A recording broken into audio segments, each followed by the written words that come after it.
Okay, let's get started. Welcome, everybody. My name's Ashley Allen. I'm from the U.S. Agency for International Development. I've been moderating many of the events here at the U.S. Center, and I'm really happy to have you.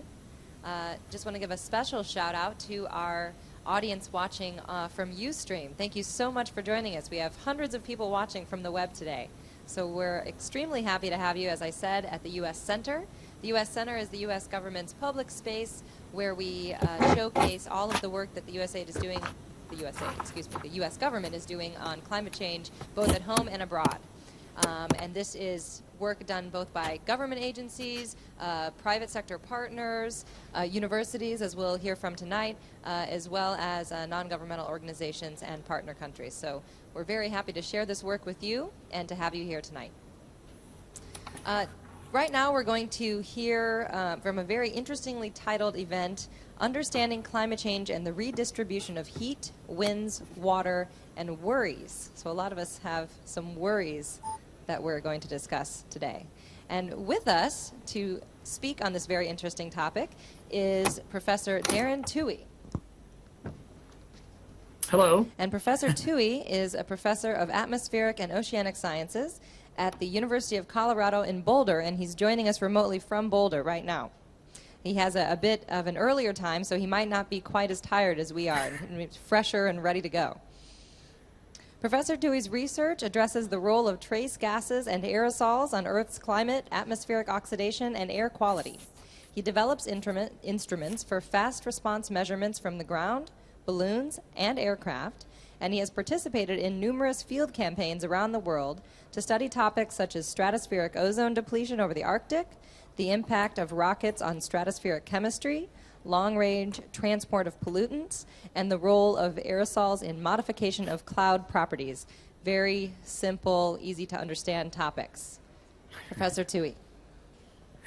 All right, thanks, Ashley. Hi, everyone, and welcome, and also thanks for being here. What you're doing is very important, and that's the first thing I want to acknowledge. I got to spend a year in the State Department as a science fellow last year in Washington, D.C., and I watched the kinds of things that you all did, and I have to say that I'm impressed and in awe of what you do. And as a scientist, it's critically important what you're doing. What I want to do here today is give you a sense for the kinds of things that my community likes to do. And in particular, this is kind of work that I'll summarize here today that's in fact done by a lot of people, and I'm not going to be giving them proper credit. Some of this work is well known in communities like the IPCC and others, certainly in policy circles. Some of this work is very well known, but I hope I'll be showing you some things today that might be new for you, and most importantly, I want you to realize with my title is that when we, of course, a similar issue, but we're very, it's very important when we convey these topics for our students, and this is the way this will take the form, if you will, of a bit like a lecture that I might give to my students. We'd like to convey the nuances and the subtleties of the climate change issue, and not just the simple metric of if you will, global warming or global mean surface temperatures. And so you'll see that throughout the talk here today. If you go to the first slide, you'll see my outline. I'm going to talk primarily here about the evidence that we have for attributing changes to human activities. And in fact, we have overwhelming evidence, which is often overlooked in some public debates, if you will. And certainly that's been the case in my country over the years. But in fact, we're really, if you will, barking up the wrong tree. The evidence for change is in fact substantial. What matters here, in part, is the way we define things. So I want to give you a definition, as we like to use it here in our working definition, if you will, of climate change, how energy balance works, and you'll see some things you might be familiar with, but hopefully you'll see some other things that might give you a sense of a different way of thinking about it. And if you notice that I'm glancing around here, I'm looking at my talk off to the right here, so don't be discouraged. I'll talk about redistribution of heats, winds, and water, and that's really what weather is all about. And climate represents the distribution, and so redistribution means climate change. I'll talk about the activities that influence climate. In fact, it isn't just emissions of greenhouse gases, but we worry primarily about the greenhouse gases for a number of reasons, and I'll close with some thoughts on that. So the next slide is really my first slide of the talk. What is climate? And here I just grabbed 3 definitions from different sources that are easy for anyone to find these days with a simple search. I've underlined the key points here, and this is what we need to take away, if you will, from this talk, but it's also what we need to think about as we go forward here. Climate is really the meteorology of a region, but it's important to realize that it represents not just the instantaneous weather conditions. Right now in Boulder, it's a bit cold, around freezing. Later on, it'll be warm. Tonight, it'll be very cold. Those are the kinds of things we experience on a daily basis. And those, of course, matter, and the extremes in those conditions matter. But climate really represents the composite. And we often talk about the average, but humans don't really experience average conditions. And in fact, in some locations, averages are pretty meaningless because they average extreme quantities. And so really what we're after is the statistics. And we're after statistics of different things. We're after precipitation. We're after humidity. That tells us how we feel when we go outside. If it's very humid, we'll feel a different kind of temperature because we'll be trying to evaporate water off our skin, that kind of thing. But recognize that climate also refers to other variables too. It can refer to atmospheric particle counts.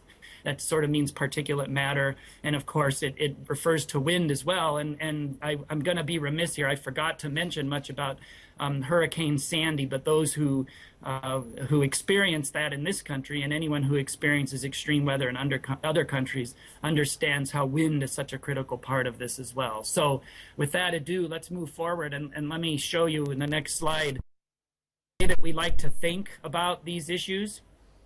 And so I've got here a series of slides, and as we flip through these, you'll see circles around individual components of the energy distribution or the energy system, as we like to think about it. And this is the kind of slide that I do show my students quite often, and it's the kind of slide I expect them to try to digest. I don't expect you to be able to see all the words here. Some of them are small. But what I want you to realize is that there are really 2 drivers of climate on a planet. And in this case, our planet Earth has a lot of water. It's got a lot of clouds. And it's got a lot of ways to exchange heat. And of course, we have just one sun, and the sun is our primary heat source. So what you see here incoming in this first slide, where you see incoming solar radiation labeled as 1, is a number of units. We use watts per square meter. A square meter is an area of the Earth's surface, and watts is an energy unit per time, if you will. How much energy are you getting in a given period of time?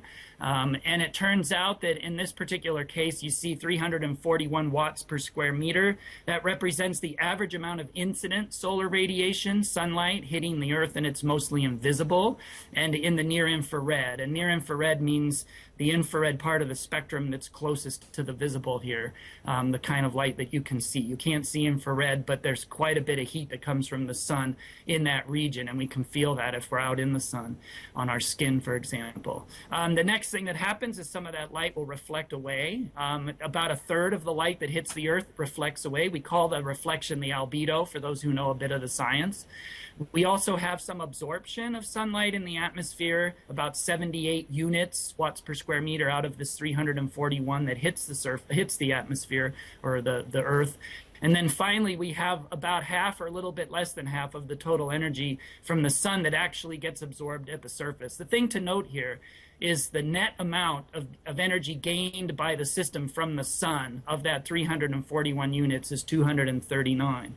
Okay, in the next slide, you'll now see how the energy is transferred around in the Earth system once it's absorbed. And in fact, here you can see I've highlighted 4 main things, but there's actually a number of nuances, which we'll see in just a minute here, with circulation involved, oceans and atmosphere. But for starters, You'll notice first that there's emission from the surface directly to space, and so the Earth can cool by radiating heat directly from the surface. You'll note that's item number 1 here. You'll note that there isn't very much of that, only about 40 units that escape directly to space. But that 40 units is going to be very important in just a bit here when we talk about attribution of climate change to a particular mechanism or a particular human activity. And then you'll see the other components here. There's transfer all around the system. There's loss from the atmosphere to space. There's re-emission back to the surface. And then there's transfer all around. And that transfer is done by circulation. It's done by clouds. It's done by rising heat from the surface and all kinds of things. Notice that the net loss is equal roughly to the amount coming in, and that's a good thing, because if the amount leaving the Earth as heat, and this is now in long wave infrared, it's not, the Earth does not glow in the visible, it glows in the infrared. You'll notice that that net loss equals the input, and if that weren't the case, the Earth would be rapidly warming or rapidly cooling in order to balance that. So in the next slide, you'll see what the view from space looks like. So if you're just sitting around in space orbiting, you don't really see what's going on deep in the atmosphere or down near the surface. What you see is what comes in at the top, which is 341 minus the 102 reflected. That's the 239.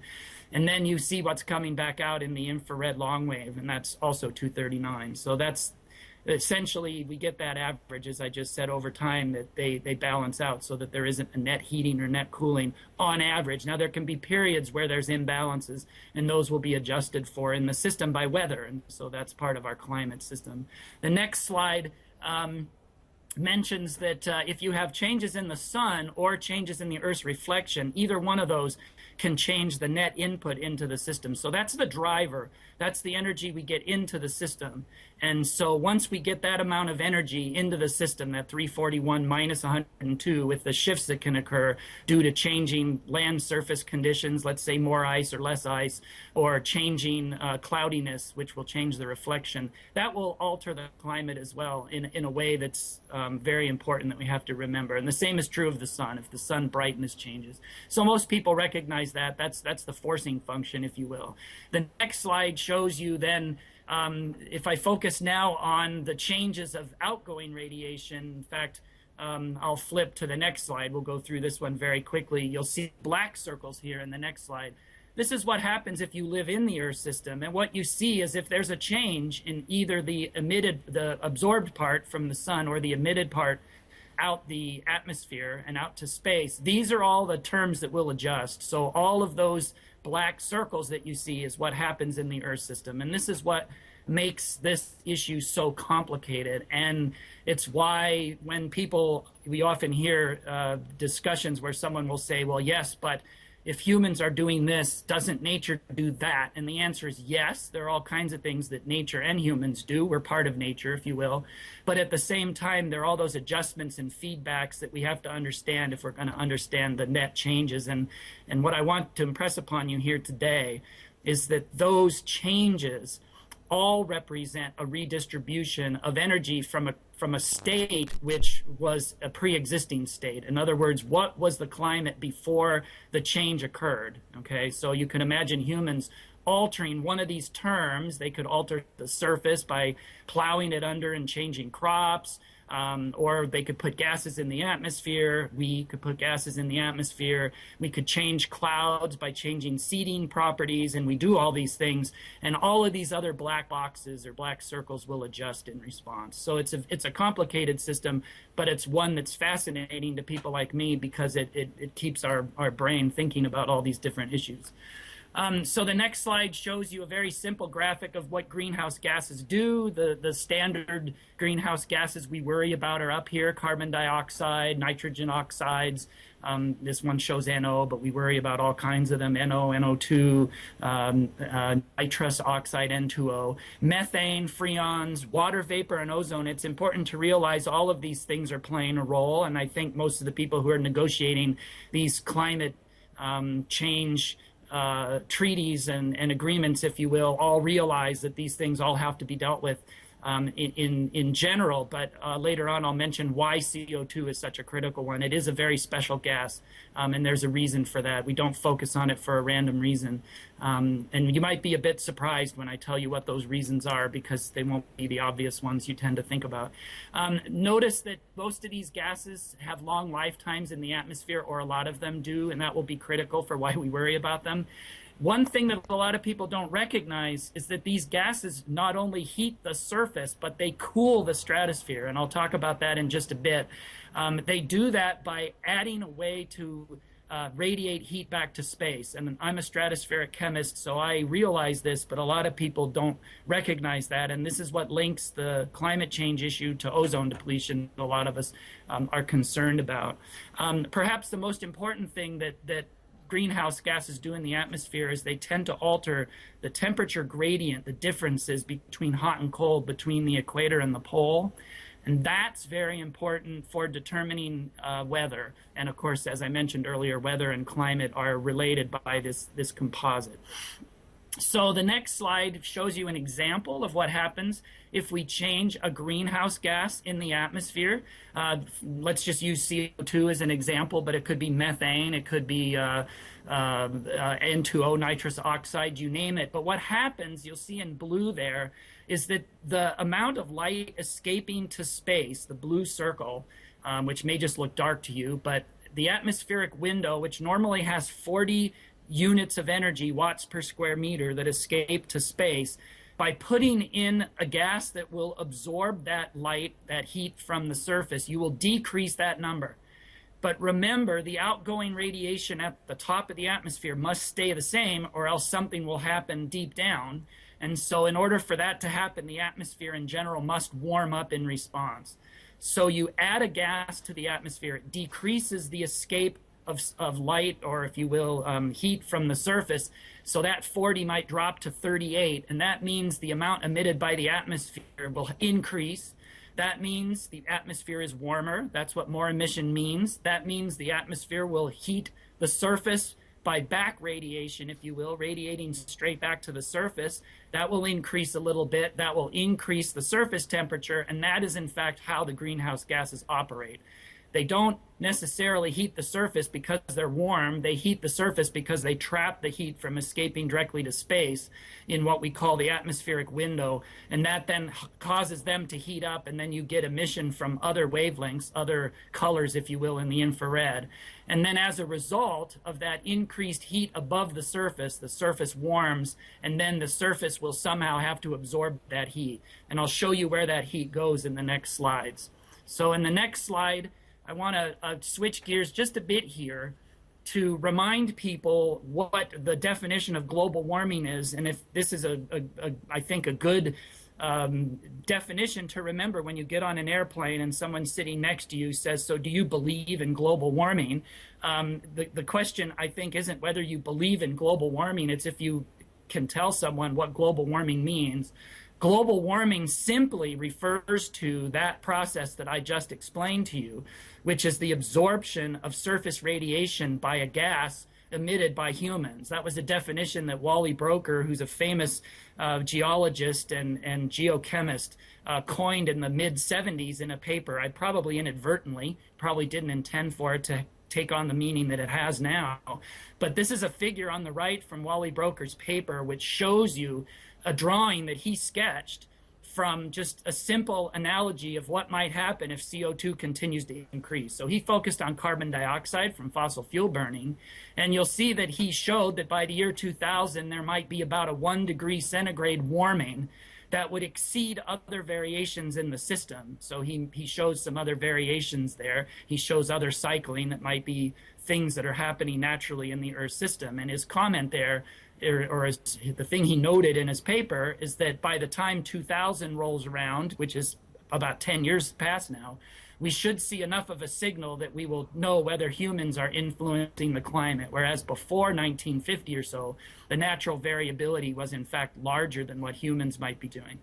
By the way, this term, global warming, has been used by a lot of people now, and the Charney report is one of the first to use it by the National Academy of Sciences back in the late 70s in this case.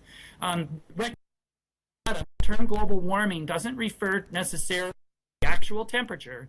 It refers to what will happen if humans emit greenhouse gases into the atmosphere. And so it refers specifically to the average global mean surface temperature. It does not refer to lots of other things that might be responding, all those other black circles in the previous figure. It really is just a simple metric of the average temperature. And if you think about it, we don't live in an average world. Wherever we live has variation. And so therefore, it's not necessarily the best quantity to explain to your neighbors why this is an important issue, because most people don't experience the difference between 1 degree as an average. They experience the extremes, and I'll talk more about extremes at the end here. So in the next slide, this is the IPCC classic figure of the past 100 or so years of temperature, this mean surface temperature.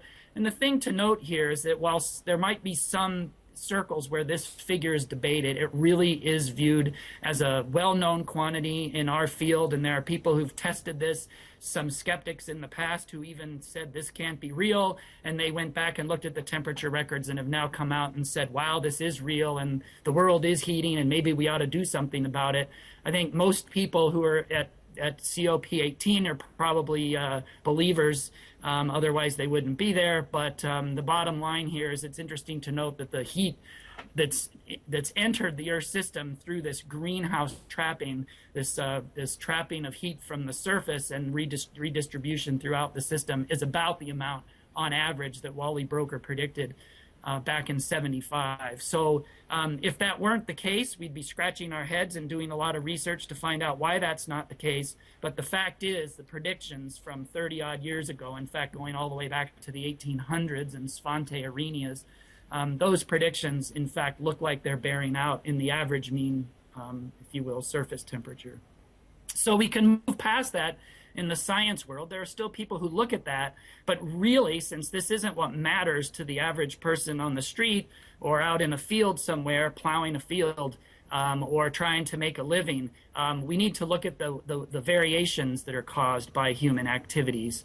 But before I do that, the next few slides just sort of show some other figures here to put into context. The next slide shows mean surface temperatures and sea level. This is just to put into context the last 1,000 years or so. I've matched these figures, I've aligned them. The top figure on the right is the hockey stick, the famous hockey stick, showing what the proxy records of temperature, things like pollen records, coral records, and other things tell us. And you see at the end of that, the red little blip at the end, that's the change that you just saw in the previous figure over the last 100 years. It's a very sharp increase in temperature. It's not something that has been observed in a long, long time, if ever. And it's certainly not something that humans have adapted to yet. We're adapting to it now because we have no choice. But what you see below is some reconstructed sea level height from North Carolina. And this is important because it came out in a recent insurance issue that North Carolinians were dealing with, and so that's why this figure is easy to find. So for those who know that issue, great, but I won't go into it. But the thing here to note is that sea level maybe saw a bump about 1,000 years ago. It did see a bump. It was not very much, and it was very slow. But you'll notice that in line with this very sharp temperature increase in the past 100 years, there's been a very sharp increase in sea level. It's risen about a foot. I've left this out of my talk, but this mattered a lot for the people on the east coast of the United States a few months ago, actually just a month ago, when Hurricane Sandy hit, because instead of having a 12-foot surge, there was a 13-foot surge, and that last foot was probably very important for people who were right at the margins, and that's something for us to think about, that climate change isn't the whole 13 feet of a storm surge, but that 1 foot could be the defining factor for a large number of people, especially with the number of people who live near coastlines. So I won't be talking about hurricanes, but let's keep that in the back of our minds here. The next figure shows you why part of that sea level rise is occurring. The figure on the right shows you that the oceans are in fact warming. Those are data, that's not a model. and that shows you a series of measurements around the world over the past, in this case, it's about the 1950s to now, or mid-2000s. And what you see there is that there's been, since about 1970, a very dramatic increase in heat. This is in joules. I won't go into details. I won't have time.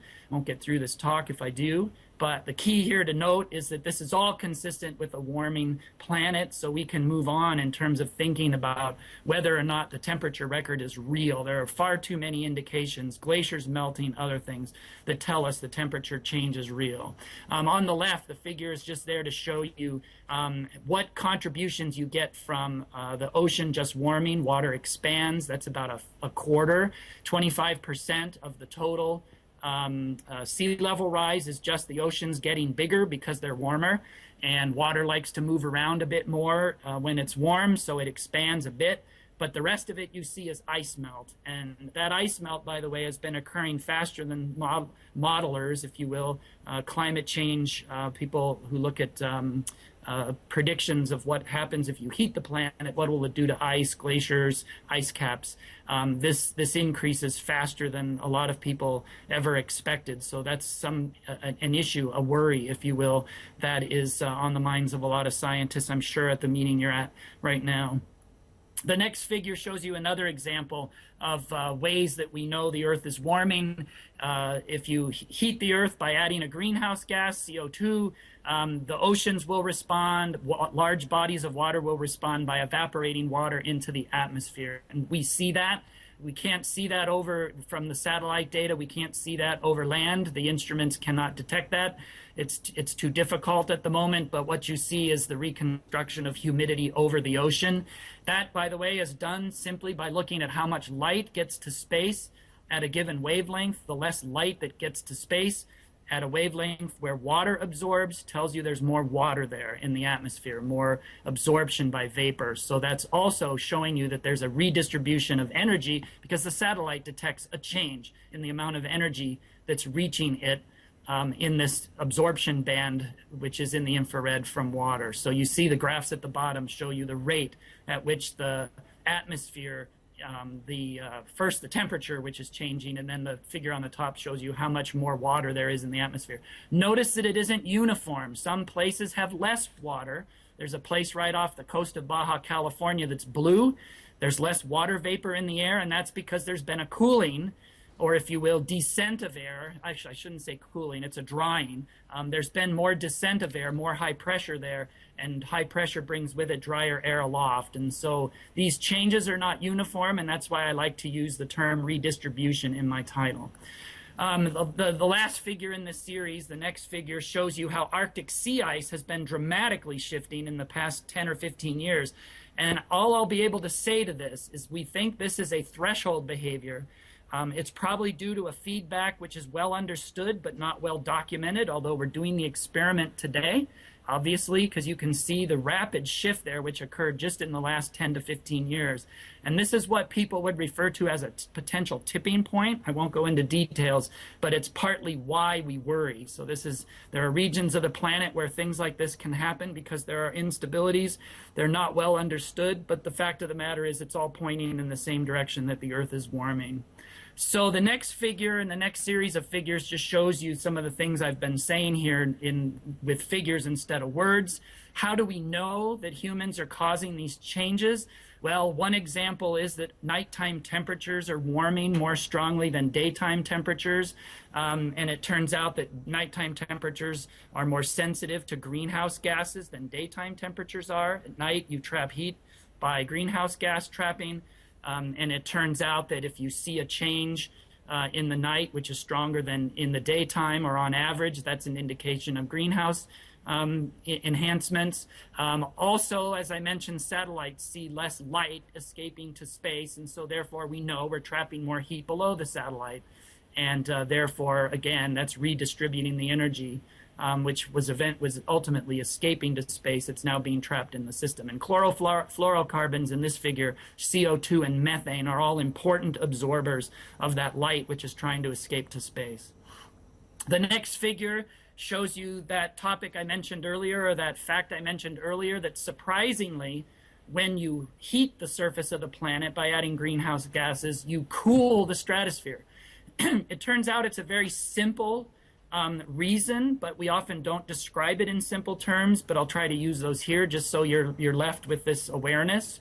The stratosphere is not heated by greenhouse gases primarily. It's heated by absorption of sunlight. It's the ozone depletion issue we worry about. In other words, the stratosphere absorbs ultraviolet light. And in the process of ultraviolet light absorption, which otherwise would hit the surface and cause biological damage, it's not really a climate change issue to first order because there isn't a lot of ultraviolet, 1% or so of the sun. It turns out absorbing that 1% or so is very critical for heating the stratosphere. But the stratosphere cools by using the greenhouse gases as a way to radiate that heat up to space.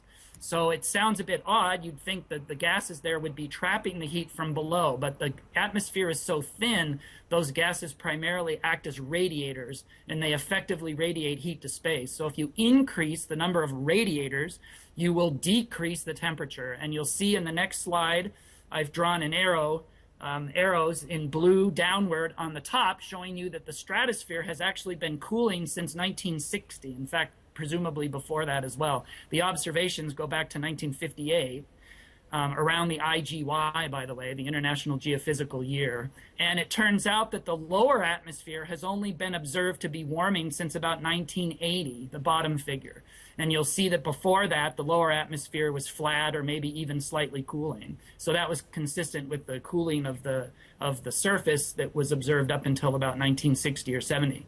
So the stratosphere was our first early warning that something was going on. Scientists from Princeton recognized that a cooling stratosphere was not something to expect unless there was something going on. In this case, greenhouse gases were increasing, carbon dioxide was increasing, and that was decreasing temperatures by adding a radiator to the stratosphere. So the next slide shows you my working definition of climate change.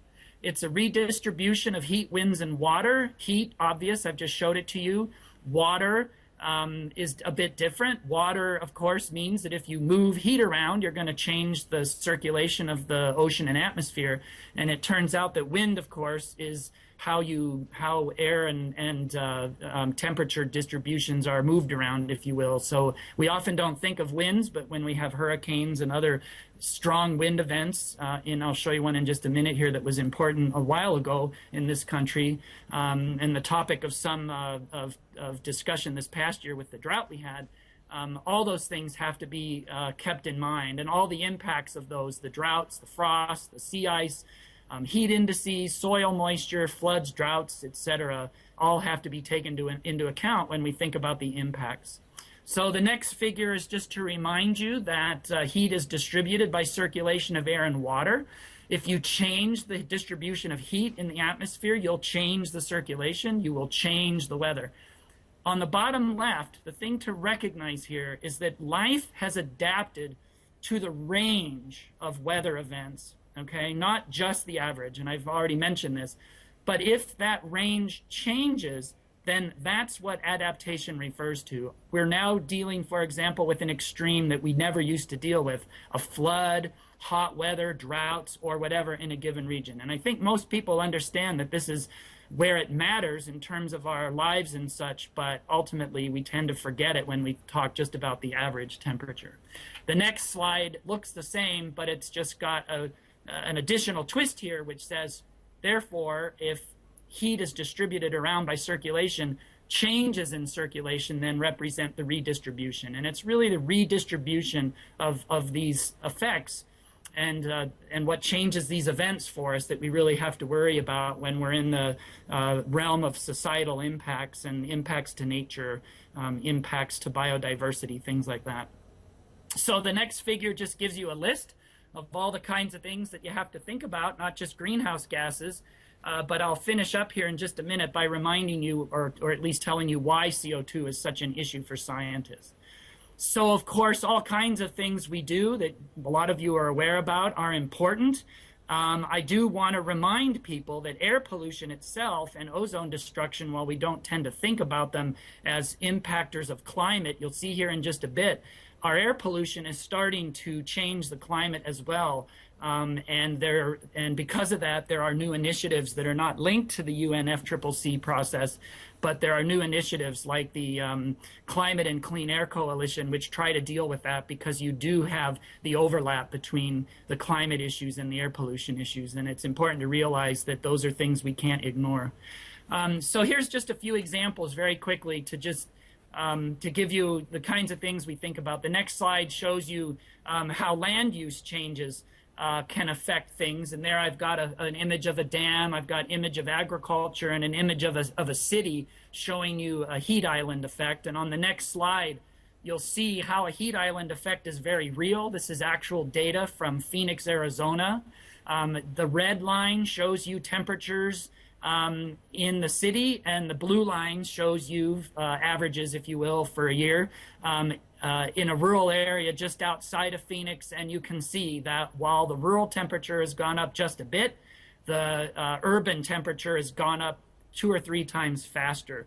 So this is something that people experience because they live there. So we can talk about global warming, if you will, or we can talk about changes in weather. It's important to realize that you don't just again, feel the average, you feel what's in your own neighborhood. And it turns out that this, in fact, would cause people to probably turn on their air conditioners at night. This is a nighttime temperature effect primarily, where you're trapping, this is daily low, meaning the lowest temperature at night, meaning it's getting warmer at night much faster in the urban areas than the rural areas. So we have to remember that it's, again, the distribution that matters, not just the average. The next slide shows you what happens if we practice bad land management. That is Washington, D.C. in the upper right. That is the Lincoln Memorial. And that's 1,500 miles away from the area where the Dust Bowl occurred 80 years ago. Recognize the Dust Bowl was, in fact, a human-altered climate situation. Lots of change to the land, lots of dust in the air. Dust absorbs sunlight. That heats the upper part of the atmosphere, but it also cools the surface if it's dark, if it's such a thick cloud that you can't get sun to the bottom, and that creates its own weather. And for a decade, the weather was changing in the Midwest as a result of this feedback between the farming practices, which were not sustainable, and the weather conditions that prevailed there. So it's something that we learned about in the United States, and I hate to say we're learning about it in other parts of the world. The next slide shows you what happens when we have good intentions and we want to store some water for electricity generation. We would call that renewable, if you will, because it's not a fossil fuel burning situation, but at the same time, moving water from one place to another in large quantities has its climate implications on the region. And what is seen now in China has been changes in precipitation upstream of this event, and downstream there have been different changes in precipitation, if you will, drying and less water. And water is a huge carrier of heat, if you will. It has the ability to cool because it can evaporate, and it's also got a large heat capacity. But in the case of removal of water, it can cause droughts in a hurry. And so it's something that perhaps people didn't really recognize at the time they'd have to adapt to, but certainly there are people upstream and downstream of this dam that will recognize those changes.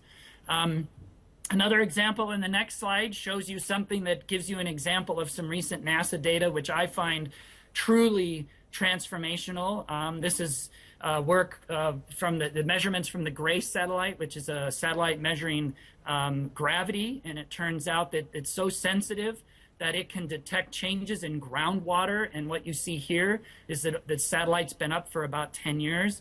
It has noticed groundwater depletion in California from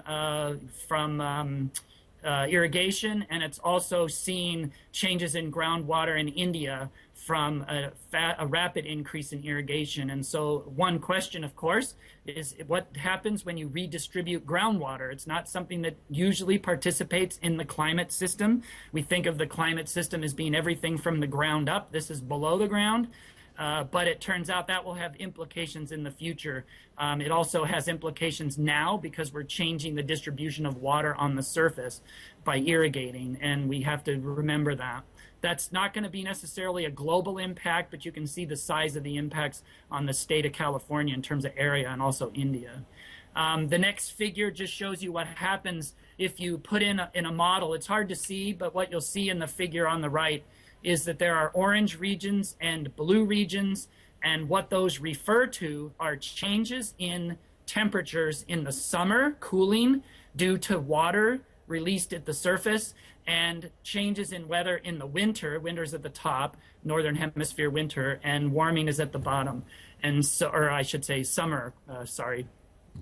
Cooling in the summer is at the bottom, and warming in the winter is in the top. And what you see is that irrigation is changing the weather, if you will, and changing the patterns of humidity and temperature. Not by a huge amount, but we have to remember that those are there as well. So a few more slides and then we're done here. It's important to realize that aerosols, as I mentioned earlier, are also redistributing heat and water. We need to keep our eyes on the black carbon. It's an absorber. It's the next slide. We also need to keep our eyes on the brighter aerosols, and those tend to come from combustion of fossil fuel. So while we're adding greenhouse gases to the atmosphere by combustion of fossil fuel, we're also adding organic molecules to the air, which in fact create aerosols, and they shield the planet a little bit. They reflect a bit of light back to space, and they alter the albedo. So in the next slide, the key here to note is that the pattern of heating due to greenhouse gases, which is the figure on the right, and the pattern of cooling due to the aerosol reflection back to space, which is the dominant term in the total aerosol equation, it turns out that those patterns do not at all look the same. As a result, you can't offset one with the other, and therefore adding them together is probably far worse than just one on its own. And so while some people focus again on average temperature and say, look, one is cooling the planet, one is warming the planet, and the average is not as bad as it could be, changing as bad as it could be, that in fact is a false premise. The way to look at it is it's the redistribution of heating and cooling that is going to dominate the effects to humans and the effects to life on the planet. The next figure shows you all the worries that we have. This is the IPCC figure. There's no way you'll be able to read it. But what's on here are greenhouse gases, air pollutants, things like black carbon, and those aerosols that you see at the bottom, which are coolers.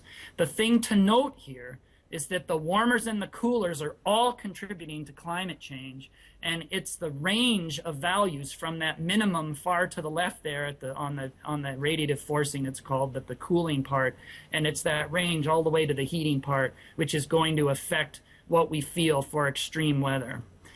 So finally, what you see here is how this affects the next slide, the global mean temperature. And what you see there is these things offset each other. Some of them, notice there's even volcanoes that can offset things.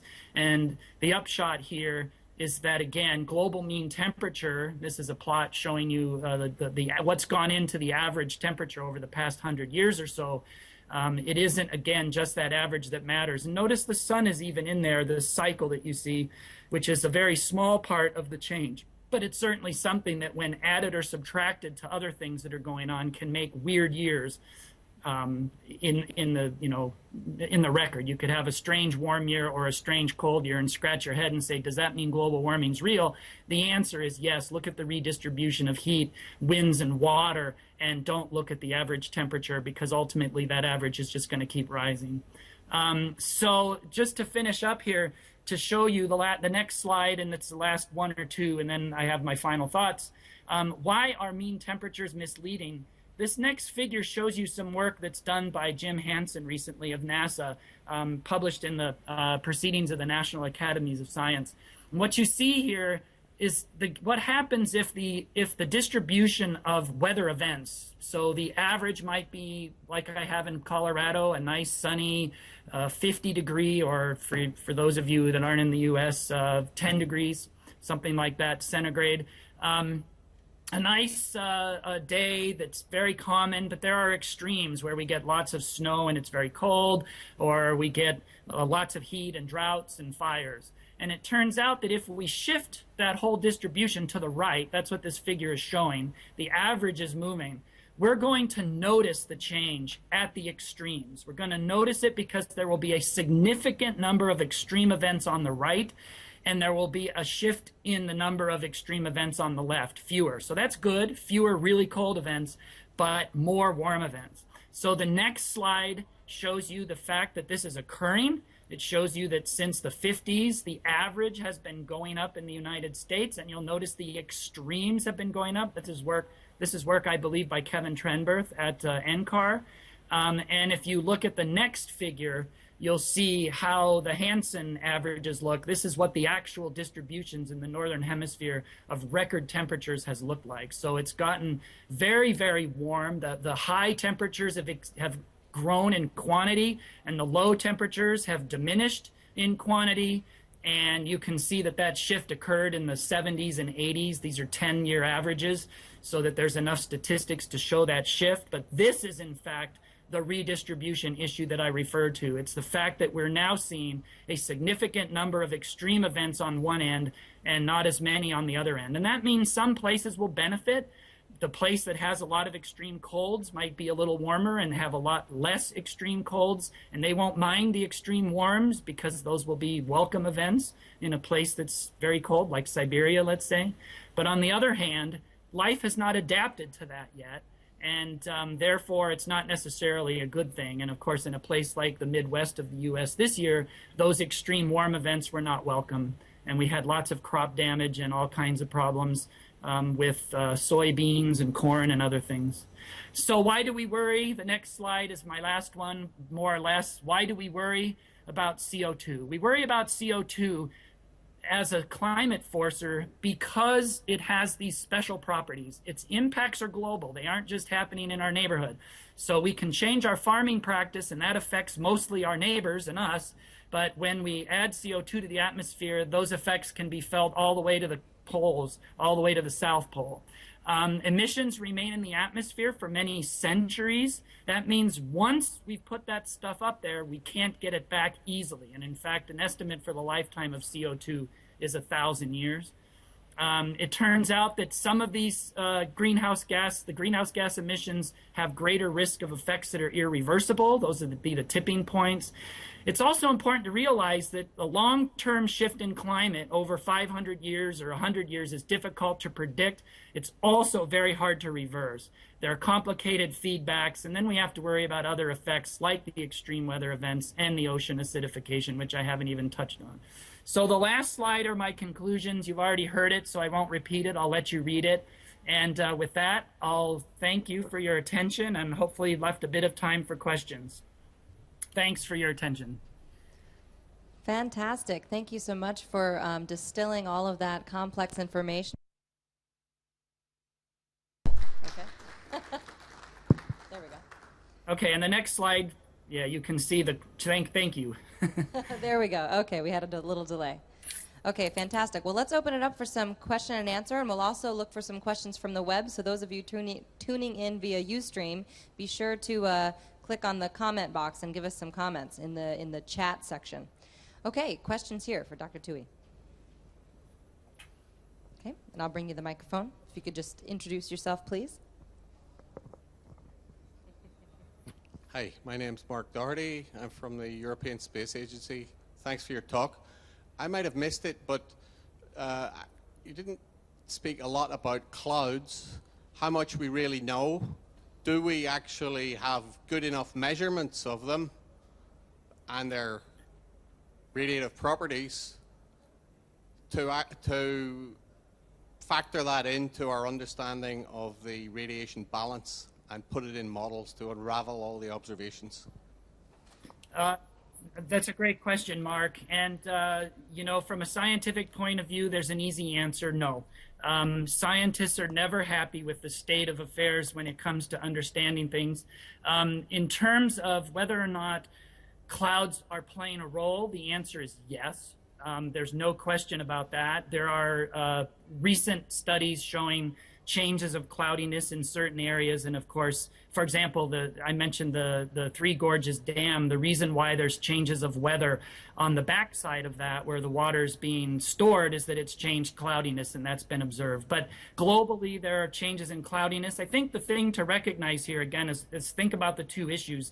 I didn't mean to ignore clouds, but I study clouds myself. But the key here is that the greenhouse gas forcing is fairly easy to understand. It's fairly easy to model. The CO2 is well distributed. You don't have to argue about where it's gone and how it's gotten there. On the other hand, the clouds are involved in so many feedbacks that when it gets to the issue of are we responsible, are our activities responsible for the changes, that answer or that question is tricky to answer. But on the other hand, are clouds changing is a simpler question to answer, and for that you would just look at statistics from space, for example, or even ground-based observations. I am not a cloud expert. I know there are studies showing changes. Your question about whether it influences the radiative properties of the Earth, I don't know how it affects the mean surface temperature, but I think it's probably fair for me to go out on a limb a bit here for myself and guess that changes in cloudiness have no doubt affected some regions in terms of redistributing climate, if you will, redistributing their weather. So I'm sorry I don't have a great answer for you, but I will also say that I think we'll be studying clouds for a long, long time because they're so patchy, they're complex, and there's so many feedbacks with things like water vapor and aerosols and the rest. So thanks for raising the question, and sorry that's not a great answer. Okay, other questions?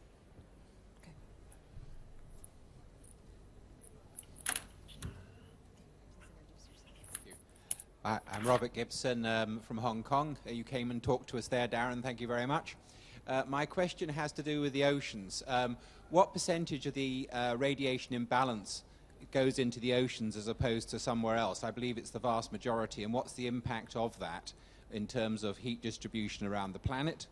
And then the ocean acidification, we've had the recent articles coming out talking about petropods being more affected than was expected at this stage of the pH change. Well, hi, Robert. Thanks for making me feel real uncomfortable. I don't know what the answer is to that question. So that's why I say uncomfortable. Here I showed you a figure of the amount of heat, and I should be able to do the calculation very simply. So you're now going to force me to look at my slide, and I won't do it in real time because I'll embarrass myself. I'm going to say half, but I think the ocean, if you think about it, the imbalance mostly has to go into the ocean because the atmosphere represents the rest, if you will, right? And so I guess the question is, do we consider ice melting? A lot of that energy, of course, melted ice. So what we need to do is I need to figure out the kilograms of ice that have melted, and I need to figure out the heat, kilojoules that go into the ocean. But to be honest, I don't have the number in front of me, but I guarantee you someone's done it. As far as the other issue, I am not a geochemist for the ocean or a biologist, so I hate to say I punt. I don't know how to answer that question for you. So I know that's not very satisfactory, but for the people who are watching this and they're in the room, it's important to realize that these are the kinds of things that the scientific community is working on, and these are the kinds of things that do matter. So I thank you for raising the question, and sorry again for the inability to answer it. Well, after you conduct your initial calculations, we'll have to connect the two of you electronically and ensure that we get that answer. Okay, other questions? Coming in the back?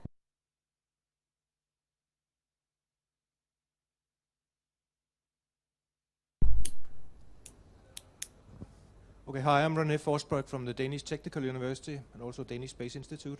I have a question. If you take it on a little bit longer time scales, 1,000 years, if you look up in the Arctic, in Greenland, you had several hundred years in the Viking Age of warm climate, then had a long period of a cold climate during the Little Ice Age. What's your thoughts about the sources of these kind of longer-term climate changes? Well, so, my thoughts are going to be the party line because I'm not the expert on polar climates. But what I would say is that there's no question that there are natural variations, right? I think if we go back, and you don't need to do it here, but if we were to go back to my slide that shows the sea level in North Carolina, which of course is just one location, we could look at the rest of the globe. It's fairly obvious from a scientific point of view that whatever happened over those other periods of time were not as significant as what's happening today. In other words, it may have warmed for a while in Greenland, but it certainly didn't melt as much ice as what's happened in the past 100 years. And enough to affect sea level to the extent that we've seen. And by the way, of course, it's not just Greenland, of course, that's affecting sea level. It's temperate glaciers, etc. And there are weird things going on in Antarctica. Antarctica is seeing the opposite, where its ice sheet might actually be growing a little bit because there's enhanced precipitation. But the key here, again, is that you know, when we focus on individual events, which you've done, which are fine to do, and things we could talk about volcanoes as well, where the Earth has had these massive impacts, it's important to realize that we have to adapt to those as well, and we have to focus on those as well, and they affect us, they can affect agriculture and all. But that what we're seeing in recent years is different in the sense that it's something that appears to be less reversible, if you will. And in other words, what happened in the past was certainly not due to greenhouse gas emissions. What happened in the Little Ice Age was due to a shift in weather, which probably had something to do with oceans and feedbacks.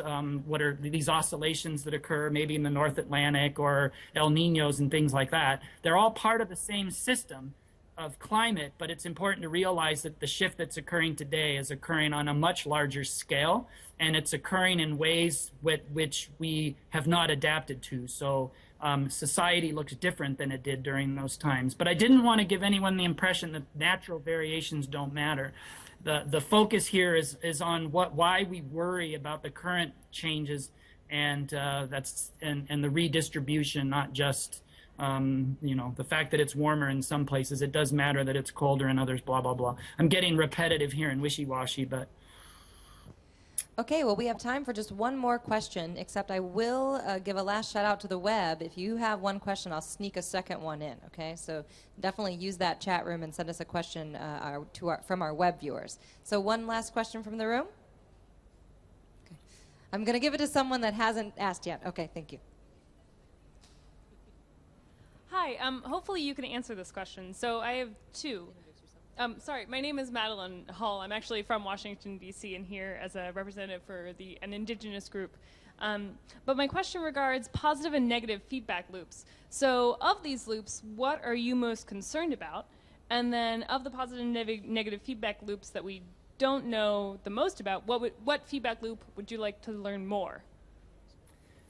Okay, that's a great question. And you know, I also have to say, Madeline, that my students struggle the most when I discuss this material with them with feedbacks, partly because negative sounds bad and positive sounds good. And in fact, in the world of feedbacks, it's the opposite. But I would say that without a doubt, the ice albedo feedback, which is a pretty straightforward one, has to be the one that we must be the most concerned about, or at least I think we should be the most concerned about.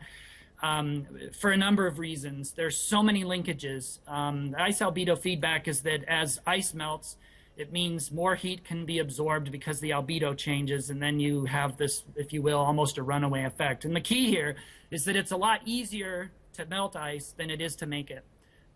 So if you have an ice sheet and it starts to melt, it's very tricky to build that ice sheet back up again. The dynamics take many, many years, and so to the previous question, where, you know, what happened during the Little Ice Age and warming periods in there as well, it certainly appears as though we didn't lose large ice sheets during those periods, but what we've changed the atmosphere in such a fundamental way that we're now redistributing heat so far from the equator to the poles that the irreversibility of melt in the Antarctic and in the Arctic would be my largest concern. And I think a lot of other scientists are probably concerned as well because they're seeing such a dramatic shift in the Arctic, let's say.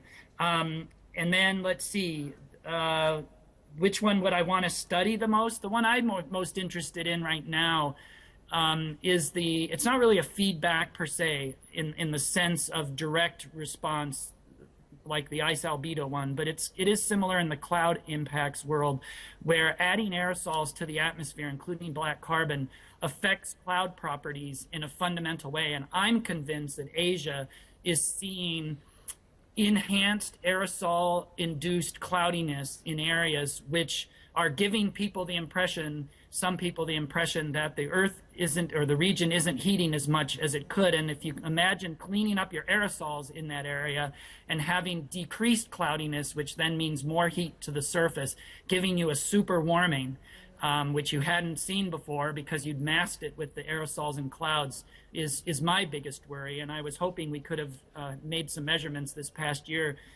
in Southeast Asia as part of a NASA study called Seekers, but unfortunately that was canceled. And it will occur next year. I won't be part of it because there's been a change in the scoping of that. But those are the kinds of things I think we have to get our arms around, because the rubber on the road, if you will, where the real issues are going to lie in the next 20 years or so, is trying to clean up the air, and at the same time, what happens from an air pollution point of view, what do we do to the climate, regional climate point of view? And so I think that's officially called the aerosol indirect effect, and it is kind of a feedback, but anyway, I've gone on too long. No, thank you very much. One last round of applause for Professor Dewey. Thank you. And Professor Dewey, you've given us a lot to worry about, for sure, but we have good news. Tomorrow we're going to give you some information that will give you some hope. So we have a few events tomorrow that discuss some things that are being done to hopefully address some of these issues. Starting off in the morning, our side event at 11 a.m. is on the Enhancing Capacity for Low Emission Development Strategies program, working with developing countries on low emission development strategies. And at 1:30, there's an event on the U.S. government's Fast Start financing and the types of projects that we've supported with the money that we've invested. So we hope you'll join us for those. Thank you all very much.